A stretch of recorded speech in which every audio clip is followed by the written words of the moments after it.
This is Fashion Fridays.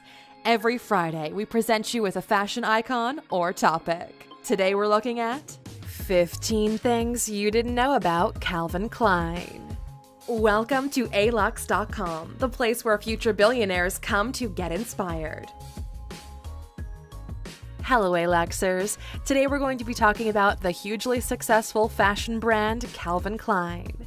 Founded in 1968, Calvin Klein is among the rare squad of iconic brands that has ruled over the facets of boldness, sensuality, and aesthetics with grace for almost half a century. It is the global leader of understated but timeless clothing that has been thrust into the limelight with their signature provocative ads featuring everyone from Kate Moss to Justin Bieber. Calvin Klein's legacy has been deeply cemented into the global fashion industry, and it continues to dominate the contemporary and cool line of fashion. If you're new here, welcome. Be sure to subscribe and follow us on Instagram at Alux. With all that said, it's time now to take a closer look at this ever so legendary brand with the 15 things you didn't know about Calvin Klein. Number 1. Calvin Klein was born into an immigrant family. It's hard to separate Calvin Klein from his eponymous brand because, of course, without him, there would be no Calvin Klein. He was born in 1942 in the borough of Bronx, New York, to Jewish Hungarian immigrants. He acquired his love for sewing from his grandmother, who is a seamstress. His mom encouraged his interest towards art and fashion. Growing up, while kids his age were busy playing sports, Calvin would spend hours sketching, sewing, and studying fashion. Once he graduated from the Fashion Institute of Technology, he spent 5 years working as an apprentice in a coat and suit house in New York City. He spent his nights and weekends working on his own designs, but the company found out what he was doing, and they fired him before he could quit. Number 2. Calvin Klein jeans catapulted them to mainstream success. The provocative ads with young, attractive men in jeans, and only jeans, did help to bring attention to Calvin's iconic pair of jeans, widely regarded to be the first denim designer jeans to ever hit the market. Klein did try selling them in 1976 at $50 a pair, but they never took off. But the next year, he partnered with Puritan Fashions Corp., who was the world's largest dress manufacturer. But this time, instead of selling the original design, he made its fit more shapely. He raised the seam between the rear to give a more fitted look. The fashion icon Patty Hansen graced the Times Square billboard on all fours wearing the Calvin Kleins, with the company logo clearly visible on the back pocket. This launched the jeans into a whirlwind of success for the next 4 years. By 1979, they had sold $70 million worth of women's jeans. Number 3. Bonwit Teller was Calvin Klein's big lucky break. After he was fired from his job, Calvin Klein rented a small room at the York Hotel, where he opened up his own business with Barry Schwartz, his childhood friend. Schwartz ran the business side of things, while Klein focused on the designs. He exhibited a small collection of samples in that room. A vice president of Bonwit Teller stopped on the wrong floor, and by sheer luck ended up walking into Klein's showroom. He liked what he saw and said to Klein, "I will have a buyer down here tomorrow, and then on Sunday you'll have to come up to the store and show the clothes to President Mildred Custon." He did show her the collection, and she placed an order for $50,000 worth of clothing from him, and the exposure from that meeting helped him generate over $1 million in sales in his first year of business. Number 4. Marky Mark, aka Mark Wahlberg, made Calvin's the most famous underwear line in the world. Calvin Klein introduced men and women's underwear into his already extensive portfolio back in 1982. Through risque advertising and sexy campaigns, the company saw huge success, and it quickly produced an underwear line for women too, in a never-before-seen male-style briefs and shorts with a fly front. Calvin Klein signed on the then pop singer Marky Mark, otherwise known as Mark Wahlberg, for the ad campaign to promote the men's underwear line. The photographs with him and his Calvins have now become iconic. Both men and women started looking at underwear in a new light. They became highly sought after, and suddenly, fabric, design, and fit mattered in underwear. Number 5. Calvin Klein's net worth is $700 million. Calvin Klein is one of the most financially successful designers in the history of fashion, with a net worth of $700 million. Although this is definitely an impressive amount, he hasn't quite made it into the 3 Comma Club. Those designers who have made it into the exclusive club include Giorgio Armani with $9.6 billion, Ralph Lauren with $5.8 billion, and Michael Kors with $1 billion. Number 6. Calvin Klein almost declared bankruptcy back in 1992. Although from afar, sales never seemed to be a problem for this brand, Calvin Klein was very close to the brink of going bankrupt back in 1992. Their menswear line wasn't doing well, and there were also problems with employee turnover and with their licensing partners company, which triggered the rumor that Calvin Klein was going up for sale. It was thought that a looming sale to a container manufacturer called Triangle Industries didn't come to fruition only due to the stock market crash. But their underwear line, which was a hybrid of boxers and briefs, and the success of their fragrance and sportswear lines brought them back into life, surpassing all of their previous year's growth. Number 7. ABC and CBS banned Brooke Shields' CK Jeans ad. Brooke Shields was 15 and already a famous model and actress when she seductively said to the camera, "Do you know what comes between me and my Calvins? Nothing." This ad caused an uproar among the public, and ABC and CBS quickly banned the ad from their networks. It might be true that all publicity is good publicity, because even this negative publicity surrounding the jeans made people want to try them on even more. The fit was so tight that a store in Manhattan bought in a sofa so their customers could lay back on it while they tried zipping up their Calvins. Number 8. The U.S. Justice Department investigated CK for child pornography. Calvin Klein has always been surrounded by controversies, but their biggest one of all came in 1995, when a well-known fashion photographer named Stephen Meisel featured young-looking models in what looked like a wood-paneled basement. These ads were seen on billboards, city buses, television, and in print. These suggestive pictures created major controversies. The provocative images looked like amateur porn, and many parents felt it was child pornography.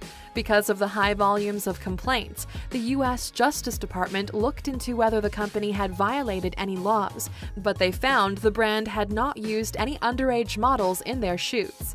Calvin Klein eventually took out a full-page ad in the New York Times, stating they were shocked at how misunderstood their advertisements were. Number 9. Calvin Klein launched the first unisex fragrance in 1994. The first unisex fragrance was CK1, created by Alberto Morillas and Harry Fremont. It became a hot seller as soon as it was launched. It generated about $90 million in revenue in the mid-90s. The fragrance is a mix of sensuality and masculine assuredness. Its top notes are mandarin orange, cardamom, pineapple, papaya, and bergamot. Its middle notes include rose, jasmine, nutmeg, and orris root, and its base notes include musk, oak moss, sandalwood, and cedar. Number 10. Calvin Klein was acquired by Philips Van Heusen in 2012. In December 2012, Calvin Klein reached a deal with clothing brand Philips Van Heusen. PVH paid $400 million cash and $30 million in stock, as well as licensing rights, royalties totaling $200 to $300 million, and financial incentives to Calvin Klein to acquire the brand. Other brands owned by PVH include Tommy Hilfiger, Sean John, Speedo, and Michael Kors. And Luxers, you can learn much more about that last designer by clicking in the top right corner to watch our video, The 15 Things You Didn't Know About Michael Kors. Number 11. Calvin Klein hired Kate Moss for her androgynous looks. Calvin Klein was looking for a model with androgynous features who wasn't curvy or popular. The first time Kate Moss visited Klein, she came with photos taken by her then-boyfriend, Mario Sorrenti. Calvin went on to send them to the Virgin Islands on an all-expenses-paid trip. They didn't have makeup artists or professional photographers to accompany them. When they returned, they came back with tons of amazing photos, some of which were used in the campaign. Number 12. Calvin Klein reached $977 million in revenue just from spending more on digital ads. PVH Corp., the owners of Calvin Klein, increased Calvin Klein ad spending by $15 million, which shot up the revenue by 18%, resulting in $977 million in sales. Their international sales increased by 23%, with revenue reaching up to $512 million. Sales in North America increased as well, going up 13%, bringing the revenue up to $464 million. Most of this growth can be attributed to their viral marketing campaigns, involving hashtags like #OurFamily and #MyCalvins, which many celebrities have taken part in, including the Kardashian-Jenner family. Number 13.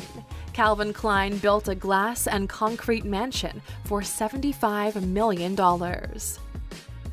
Calvin Klein bought an oceanfront estate, which he renovated but then demolished completely to build a mansion that would take 5 years to complete. He even designed some of the furniture himself, as there was nothing out there to suit his taste. He built the mansion with glass because he wanted everywhere to look like an outdoor space. Calvin Klein also bought himself another mansion designed by Paul McLean in the Hollywood Hills for $25 million. It has 13-foot ceilings, glass walls, a garage for 8 cars, and an entryway with a bridge over a waterfall. Number 14. Calvin Klein's daughter was kidnapped on her way to school. Calvin Klein's daughter, Marcy Klein, was on her way to school when she was approached by Paula Ramsey Lewis, a 23-year-old woman. She was a waitress, but for a short period of time she had also babysat Marcy. She approached Marcy and told her her dad was ill and was admitted to Mount Sinai Hospital. Marcy got off the bus, thinking her former babysitter was taking her to see her father. Instead of a hospital, Paula took little Marcy to her apartment, where her half-brother and his friend were waiting. They then called Calvin and asked him to pay a ransom of $100,000 in exchange for his daughter. Calvin notified the authorities, and an undercover officer tracked him when he went to drop off the money. Eventually, he did get his daughter back, and Lewis and her accomplices were arrested. Number 15. Calvin Klein was the first designer to become a household name. The brand paved the way for sensual and minimalistic fashion style, influencing everything from hip-hop and grunge style of fashion to work clothes and evening dresses. Klein started with a simple vision of wanting American women to look more streamlined, which is why the brand's early designs exude simplicity and restraint. The brand sexualized advertising like no other, but it also forced men and women everywhere to pay attention to the basic wardrobe items. Although Calvin Klein has sold its label to PVH Corp., the new owners haven't strayed too far from what the brand is famous for: minimalistic and sensual fashion. Calvin Klein was actually the first designer to use his own name as the brand, and it has since become a household name. And there you have it, Alexers, 15 things you didn't know about Calvin Klein.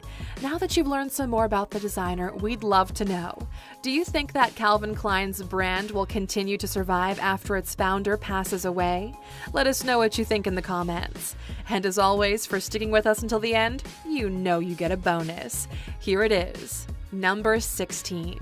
Calvin Klein changed its logo in 2017, and we bet you didn't notice.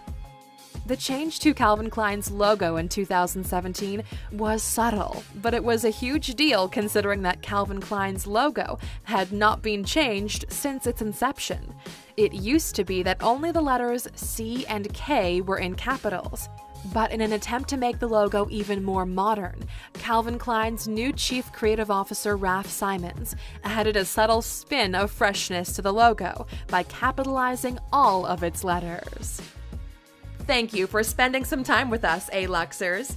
Make sure to like and subscribe so you never miss another video. We also handpicked these videos, which we recommend you watch next. Thank you for being an A-Luxer, and we'll see you back tomorrow.